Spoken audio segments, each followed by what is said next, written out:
Saat ini satu hari sebelum hari raya Paskah. Yesus tahu waktunya sudah datang di mana ia harus meninggalkan dunia ini dan kembali pada Bapanya.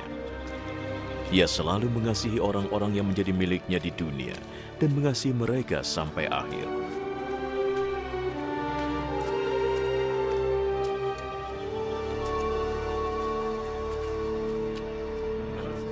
Yesus dan murid-muridnya sedang makan malam. Iblis sudah dimasukkan dalam hati Yudas, putra Simon Iskariot. Tugasnya untuk mengkhianati Yesus. Yesus tahu Bapa sudah menyerahkan kekuasaan kepadanya. Ia tahu bahwa ia datang dari Allah dan akan kembali kepada Allah.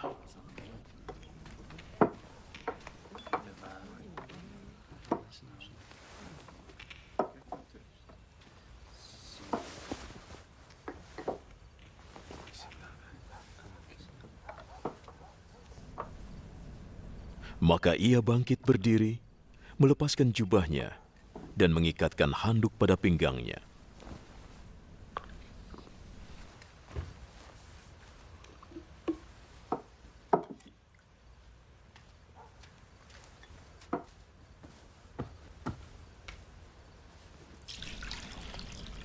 Lalu ia menuang air ke dalam sebuah baskom dan mulai membasuh kaki murid-muridnya dan mengeringkannya dengan handuk di pinggangnya.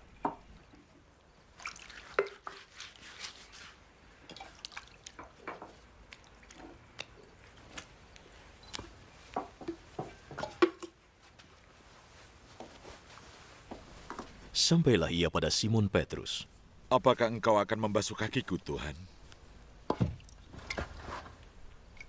Sekarang kamu tidak mengerti yang kulakukan, tapi nanti kamu akan mengerti. Tidak, jangan pernah Tuhan membasuh kakiku. Jika aku tidak membasuhmu, kamu tidak lagi menjadi muridku. Tuhan, kalau begitu jangan hanya membasuh kakiku. Basuhlah tanganku dan juga kepalaku. Yang sudah mandi sudah bersih seluruhnya dan tidak perlu dibersihkan lagi, kecuali kakinya. Semua sudah bersih.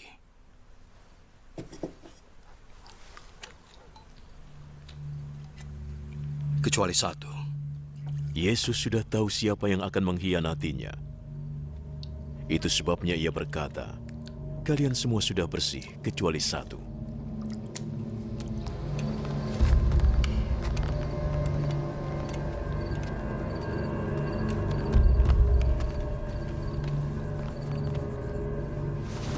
Setelah Yesus membasuh kaki mereka, ia segera mengenakan jubahnya lagi dan kembali ke tempatnya semula di meja. Mengertikah kalian yang baru saja kulakukan? Kalian memanggilku guru dan Tuhan. Dan panggilan itu sudah benar, sebab aku memang demikian. Jika aku sebagai guru dan Tuhan membasuh kaki kalian, maka kalian wajib juga saling membasuh. Aku memberi teladan kepada kalian, supaya kalian melakukan yang sudah kulakukan. Aku berkata yang sesungguhnya, seorang hamba tidak lebih besar dari tuannya, dan utusan tidak lebih besar dari yang mengutusnya. Karena kalian sudah mengetahuinya, kalian akan merasa bahagia jika kalian melakukannya.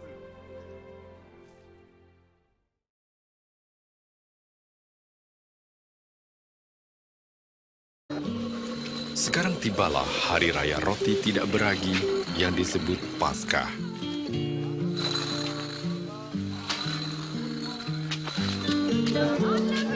Yesus menyuruh Petrus dan Yohanes untuk pergi mempersiapkan perjamuan Paskah.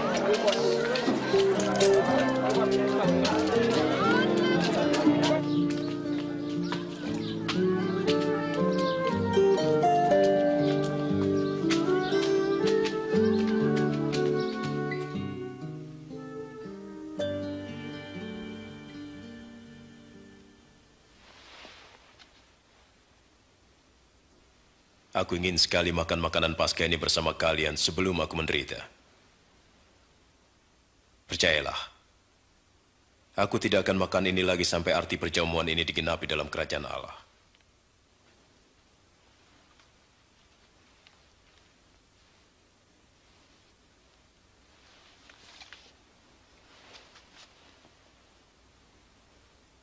Terpujilah Engkau ya Tuhan Allah kami, Raja semesta alam, yang memberkati pokok anggur.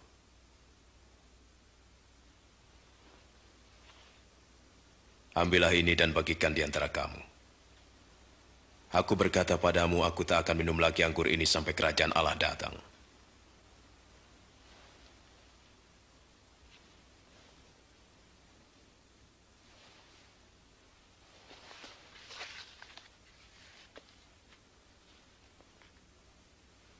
Terpujilah Engkau ya Tuhan Allah kami, Raja semesta alam, yang memberikan roti dari hasil bumi.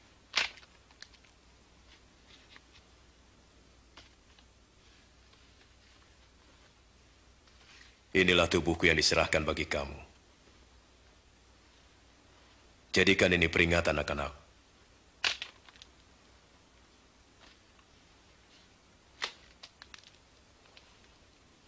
Cawan ini adalah perjanjian baru oleh darahku, yang ditumpahkan bagimu.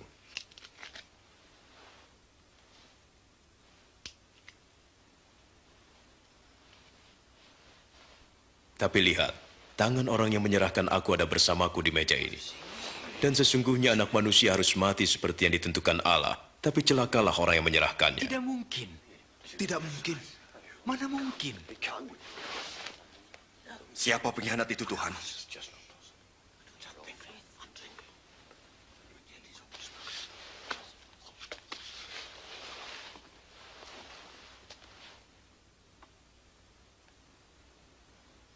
Yang terbesar di antara kamu harus jadi yang terkecil. Dan pemimpin haruslah seperti pelayan.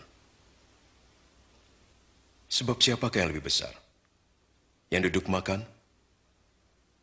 Atau yang melayani? Tentu saja yang duduk makan. Tapi aku ada di tengah kamu sebagai pelayan. Kamu tetap tinggal bersamaku dalam segala pencobaan. Dan aku menentukan hak-hak kerajaan bagimu. Sama seperti Bapakku menentukannya bagiku. Kamu akan makan dan minum semeja denganku dalam kerajaanku. Dan kamu akan duduk di atas tahta untuk menghakimi ke-12 suku Israel. Jadi pengkhianat itu tak ada? Simon, Simon, lihat. Iblis telah menuntut untuk menampik kamu. Untuk memisahkan yang baik dari yang buruk seperti petani memisahkan gandum dari sekamnya. Tapi aku telah berdoa untukmu, supaya imanmu jangan gugur.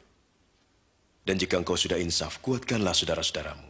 Tuhan, saya bersedia masuk penjara dan mati bersama-sama dengan Engkau. Ingatlah Petrus, sebelum ayam berkokok hari ini, engkau sudah 3 kali menyangkali aku.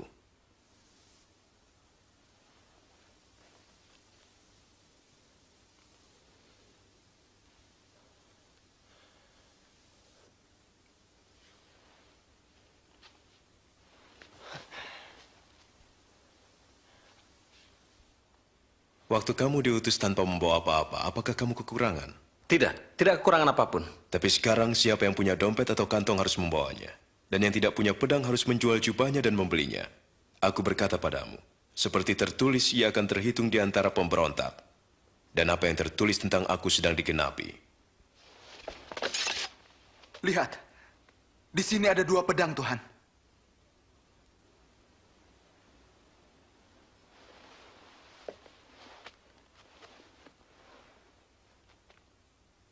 Itu cukup.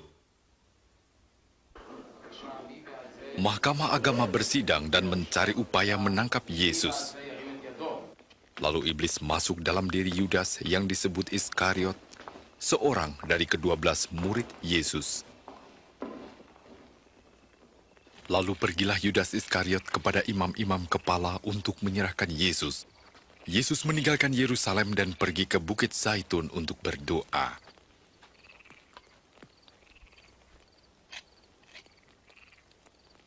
Berdoalah agar kamu jangan jatuh dalam pencobaan.